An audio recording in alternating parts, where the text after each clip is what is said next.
First അഭിനയിക്കുമ്പോ അമ്മ അഭിനയിക്കുന്ന ഇതുവരെ ചെയ്തിട്ടുമില്ല. പക്ഷെ അമ്മയ്ക്ക് അതിനെ പറ്റി ഒരു ബാക്ക്ഗ്രൗണ്ട് അറിയില്ല.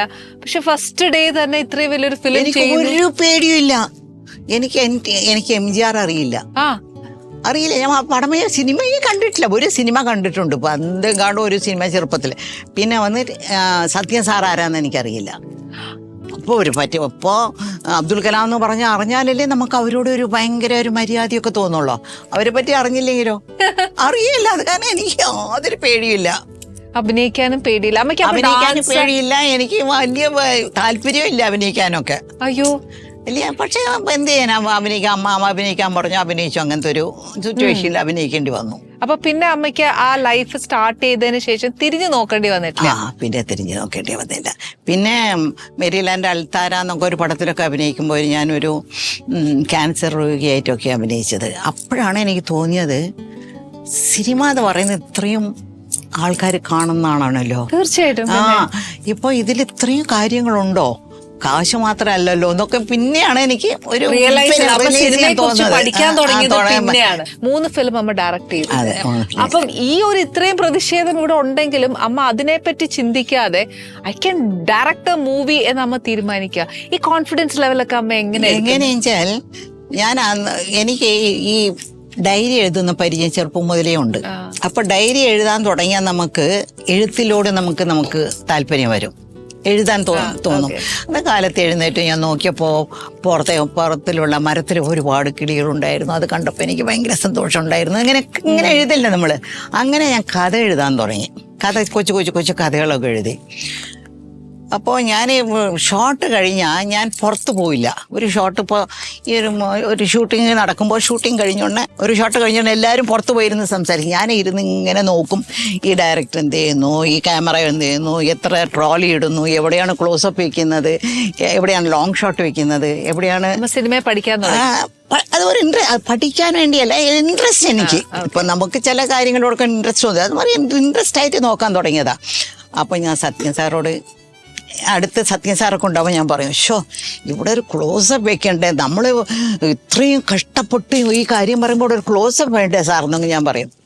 അപ്പോൾ വേറെ ജോലിയില്ല, നമുക്ക് വന്ന് അഭിനയിച്ച് നമുക്ക് പോവാമെന്നൊക്കെ സത്യൻ സാറും പറയും. അവരാരും ഡയറക്ടർ അല്ലാതെ പറയാതല്ല ഒരു കാര്യത്തിൽ ഇടപെടത്തില്ല. പക്ഷെ ഞാൻ ഇവരോടൊക്കെ ഇങ്ങനെ പറഞ്ഞുകൊണ്ടിരിക്കും. ബാംഗ്ലൂരിൽ ഞങ്ങളൊരു ഷൂട്ടിങ്ങിന് പോയിരുന്നു. അവിടെ ഒരു വീട് നല്ല ഭംഗിയെന്ന് പറഞ്ഞോ അത്രയും ഭംഗിയുള്ളൊരു വീട്.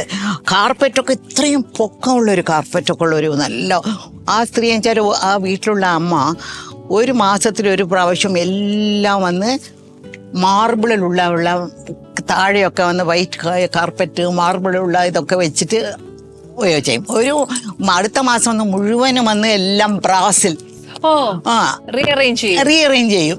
അവർക്ക് വീടിൻ്റെ അകത്ത് സ്വർഗം പോലെയാണ് അവർ വെച്ചിരിക്കുന്നത്. അപ്പോൾ അവർക്ക് ഈ വീട് വല്ലവർക്കൊക്കെ കാണിക്കണം, മലയാളികളെ കാണിക്കണം എന്ന് അവർക്കൊരാഗ്രഹം ഉണ്ടായിരുന്നു. അന്നൊക്കെ ഞങ്ങളെയൊക്കെ വിളിക്കും, ഞങ്ങളുടെ വീട്ടിലെ ഷൂട്ടിങ് ഇന്നൊക്കെ വാടക കൊടുക്കണമല്ലോ, അന്നൊന്നും വാടകയൊന്നും വേണ്ട, അവർ കെഞ്ചി നമ്മുടെ വീട്ടിൽ വന്ന് ഷൂട്ടിങ് എടുക്കണമെന്ന്. അങ്ങനെ അവരുടെ വീട്ടിൽ ഷൂട്ടിങ്ങിന് പോയിരുന്നു. ഞങ്ങൾ സീൻസൊക്കെ എടുത്ത് ഞാൻ, നസീർ സാറ്, സത്യൻ സാറ് എല്ലാവരും ഉള്ള ഒരു പടമായിരുന്നു. അപ്പോൾ അതിലൊരു വലിയൊരു ഡയറക്ടറിൻ്റെ പേര് പറയില്ല.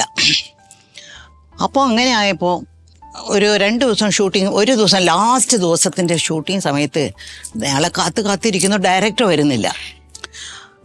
അപ്പോൾ കുറച്ച് നേരം കഴിയുമ്പോൾ ഡയറക്ടർ വന്നടവാടെ ആ കാർപ്പറ്റിൽ അങ്ങനെ അങ്ങ് ഛർദ്ദിച്ചു. അയ്യോ, ആ സ്ത്രീ ആണെങ്കിൽ അയ്യോ എന്ന് പറഞ്ഞ് നെഞ്ചു വേദന വന്നു. അവർ ആ വീട് പൊന്നുപോലെ വെക്കുന്ന വീടാണ്. അവർ പറഞ്ഞു, നോ ഇനി നിങ്ങൾ ഈ വീട്ടിൻ്റെ അകത്ത് ഷൂട്ടിങ് എടുക്കാൻ പാടില്ല, ഇപ്പം നിങ്ങളെല്ലാം പുറത്ത് പോകണം എന്ന് പറഞ്ഞ് ഭയങ്കര വഴക്കുണ്ടാക്കിയവർ. അപ്പം ഞങ്ങൾക്ക് എങ്ങനെയെങ്കിലും ഈ ഷൂട്ടിങ് അത് കണ്ടിന്യൂറ്റിയാണ്. അപ്പോൾ ഡയറക്ടറെ പിടിച്ച് കൊണ്ടുപോയി കാറിലിട്ടിട്ട് കൊണ്ടുപോയി റൂമിലോട്ട് കൊണ്ടുപോയി. അപ്പം ആരും ഇത് ഡയറക്റ്റ് ചെയ്യും. അപ്പോൾ സത്യൻ സാർ എന്നോട് പറഞ്ഞു, ഷീല എപ്പോഴും പറയില്ലേ ഈ ഷോട്ട് ഇങ്ങനെ വെക്കണം, ഈ ഷോട്ട് ഇങ്ങനെ വെക്കണം. ഇനി 3 സീനുണ്ട്, ചെറിയ സീനാണ്, 3 സീനുണ്ട്. ഷീല തന്നെ ഡയറക്റ്റ് ചെയ്തത്, ഞങ്ങൾ അഭിനയിക്കാന്ന് പറയും. അങ്ങനെയാണ് ഞാൻ ആദ്യമായിട്ട് ഒരു 11 മണി മുതൽ 6 മണി ടൈം ആ സ്ത്രീ കൊടുത്തിരിക്കുക. 6 മണിക്ക് മുമ്പ് 3 സീന് ഞാൻ തീർത്തു. Very good. അവിടെ ആദ്യത്തെ എല്ലാവരും ഒരു ഫുൾ ഷോട്ട് എടുക്കും. ഇപ്പോൾ സീരിയൽ എടുക്കുന്നില്ല അതുപോലെ ഫുള്ളായിട്ട് സീൻ മുഴുവനായിട്ട് എടുക്കാൻ പറഞ്ഞു. പിന്നെ ക്ലോസപ്പ് വെച്ചു, പിന്നെ സജീഷൻ ഷോട്ട് വെച്ചു, ഇങ്ങനെ വെച്ച് ആ ലാസ്റ്റ് കഴിഞ്ഞോണ്ട് എല്ലാവരും കൂടി കൈത്തട്ടി. Very good. എനിക്കപ്പോൾ ഭയങ്കര സന്തോഷമായി. എനിക്കൊരു നടിയേക്കാൾ വലിയ സന്തോഷമായി പോയി, എനിക്ക് ഭയങ്കര സന്തോഷമായി പോയി. ഉടനെ പാക്കപ്പായി ആ സ്ത്രീയോട് ഞങ്ങളെല്ലാം കൂടി മാപ്പൊക്കെ ചോദിച്ചിട്ട് ഞങ്ങൾ വന്നു. പിറ്റേ ദിവസം ആ ഡയറക്ടർ വന്ന് എൻ്റെ അടുത്ത് വ്യൂ ഫൈൻഡർ എന്ന് പറഞ്ഞു. ഇന്ന് ഇപ്പോൾ ഇതിലൊക്കെ ഇതുണ്ടല്ലോ, അതല്ല, അന്നൊക്കെ വ്യൂ ഫൈൻഡറിലാണ് ഞങ്ങൾ നോക്കുന്നത്. ഇങ്ങനെ ഏതാണ്, എങ്ങനെയാണ് ഈ ഷോട്ട് ഇവിടെ എങ്ങനെയെന്ന് പറയും. ആ വ്യൂ ഫൈൻഡർ കൊടുത്ത് എൻ്റെ കയ്യിൽ കൊടുത്തു. ഇനി ഡയറക്ടർ ആയിക്കോളൂ കേട്ടോ എന്ന് പറഞ്ഞ് എൻ്റെ കയ്യിൽ കൊടുത്തു. ഞാൻ പറഞ്ഞു സാർ സോറി, ഞാൻ അതിനുവേണ്ടി ഇവരെല്ലാം കൊണ്ട് പറഞ്ഞത് കാരണം എടുത്തത്, ഞാൻ സാറിന് പകരക്കാരിയല്ല എന്ന് പറഞ്ഞത്. അപ്പോൾ അന്ന് അങ്ങനെ എനിക്ക് വന്നപ്പോഴാണ് ഞാൻ പിന്നെ എഴുതുമെന്ന് പറഞ്ഞില്ലേ, അപ്പോഴാണ് യക്ഷഗാനം എന്നുള്ളൊരു പടം.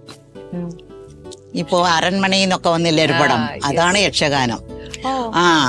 ആ യക്ഷഗാനം എന്നുള്ളൊരു പടം വന്ന് കഥ എഴുതി, അത് സ്ക്രീൻ പ്ലേ എഴുതി, ഡയലോഗ്സ് മാത്രം വേറെ ഒരാൾ വന്ന് SL പുരമാണ് ഡയലോഗ്സ് എഴുതിയത്. വയലാർ ഓർമ്മയാണ് അതിൻ്റെ ലിറിക്സ് എഴുതിയത്. പാട്ട് വന്ന് വിശ്വനാഥൻ, MS വിശ്വനാഥൻ പാട്ടായിരുന്നു. എല്ലാം ഇത് വെച്ചിട്ട് ഞങ്ങൾ ചെയ്താൽ മധു സാറിനോട് ഞാൻ പറഞ്ഞു. അപ്പോൾ നാസീർ സാറും അവർക്ക് ഭയങ്കര ബിസി. മധു സാറിനോട് ഞാൻ പറഞ്ഞു, എനിക്ക് ഒരു പടം എടുക്കണമെന്നുണ്ട്, ഡേറ്റ്സ് തരുമെന്നോ. തരാമല്ലോ, കഥ കേക്കണ്ട ശരിയല്ലേ പറയുന്നത്, ഞാൻ എടുക്കാം എന്ന് പറഞ്ഞു മധു സാർ. അങ്ങനെ മധു സാറായിരുന്നു അതിലെ ഹീറോ. എല്ലാ ആർട്ടിസ്റ്റും, അന്നത്തെ ഉള്ള എല്ലാ ആർട്ടിസ്റ്റും അഭിനയിച്ചൊരു പടമായിരുന്നു. അങ്ങനെ ആ പടം ഭയങ്കര ഹിറ്റായിരുന്നു. നല്ല ആ പടമാണ് 1000 ജന്മങ്ങൾ എന്ന് പറഞ്ഞിട്ട്. ഞാൻ എൻ്റെ ജീവിതത്തിലെ ഏറ്റവും വലിയ അവാർഡ് എന്ന് പറഞ്ഞാൽ എനിക്ക് ഏറ്റവും വലിയ സന്തോഷം എന്ന് വെച്ചാൽ, എൻ്റെ ഒരു കഥ തമിഴിൽ പഞ്ചോരണാചലം എന്ന് പറഞ്ഞ്, അത് കണ്ണദാസ് എന്ന് പറയുന്ന ഒരാളുടെ സഹോദരനാണ് പഞ്ചോരണാചലം. അങ്ങേര് വന്ന് എൻ്റെ അടുത്ത് കാശും കൊടുത്ത കഥ മേടിച്ചു. ഈ കഥ നല്ല കഥ. അങ്ങനെയാണ് 1000 ജന്മങ്ങൾ. അതിൻ്റെ ഒരു ചെറിയ ട്വിസ്റ്റാണ് അരൺമണി 2, അരൺമണി 3 ഒക്കെ. ഞാനിപ്പം ആദ്യം അമ്മ വന്നപ്പോൾ ഞാൻ പറഞ്ഞ പോലെ അമ്മയുടെ ആ ഒരു പോസിറ്റിവിറ്റി, അമ്മയുടെ ഒരു ഓറ മീൻസ് അമ്മയുടെ ജീവിതത്തിലും സ്ട്രഗിൾ ഇല്ലെന്ന് ഞാൻ പറയുന്നില്ല, പക്ഷെ അത് എങ്ങനെ മെയിൻറ്റെയിൻ ചെയ്തു, അമ്മ എങ്ങനെ അത് ഓവർകം ചെയ്ത് still maintaining the positivity and aura എന്ന് പറയുന്നത്, ലെറ്റ് ഗോഡ് ബ്ലെസ് ഹർ. അത് ശരിക്കും പറയാതിരിക്കാൻ പറ്റില്ല. പിന്നെ അമ്മ എന്നോട് ഇന്ന് സ്പെഷ്യലായിട്ട് പറഞ്ഞത് അമ്മയ്ക്ക് മീൻ പൊള്ളിച്ചത് വേണമെന്നാ പറഞ്ഞേ. അമ്മയ്ക്ക് തരണ്ടേ ഞാനത്? ഈ വർത്താനം മാത്രം പറഞ്ഞാൽ പോരാ അമ്മ.